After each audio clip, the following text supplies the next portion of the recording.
कार्तिक महिन्याच्या आगमनासोबतच वारकरी संप्रदायातील भक्तांसाठी अतिशय महत्त्वाचे मानले जाणारे कार्तिकी एकादशीचे आळंदी वारीचे प्रस्थान कोकण विभागातून सुरू झाले आहे। रायगड, ठाणे आणि पालघर या जिल्ह्यातून हजारो वारकरी पायी दिंड्या घेऊन विठ्ठलाच्या दर्शनाच्या ओढीने निघाले आहेत। कोकणातील गावोगावी या पायी दिंड्यांचे आणि वारकऱ्यांचे मोठ्या उत्साहात स्वागत होत आहे। गावकरी मोठ्या श्रद्धेने त्यांचे आतिथ्य करत आहेत।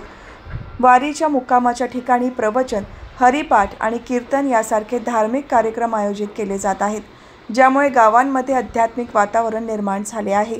ग्रामस्थांकडून वारकऱ्यांसाठी अन्नदान करण्याची प्रथा मोठ्या प्रमाणावर पाळली जात आहे। धार्मिक मान्यतेनुसार चातुर्मासाच्या दीर्घ निद्रेनंतर भगवान विष्णू हे याच दिवशी म्हणजेच कार्तिकी एकादशीला जागे होतात।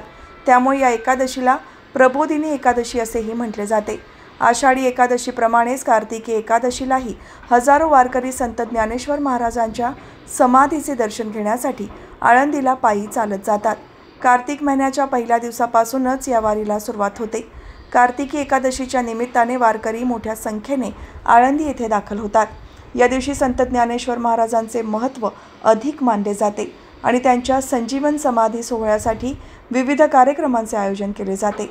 आषाढी एकादशीला आळंदीहून पंढरपूरकडे वारी जाते, तर कार्तिकी एकादशीला पंढरपूरहून आळंदीकडे वारी परत येते, असेही काही वारकरी मानतात। या आध्यात्मिक सोहळ्यासाठी आळंदी नगरी सज्ज झाली असून वारकऱ्यांमध्ये मोठा उत्साह संचारला आहे।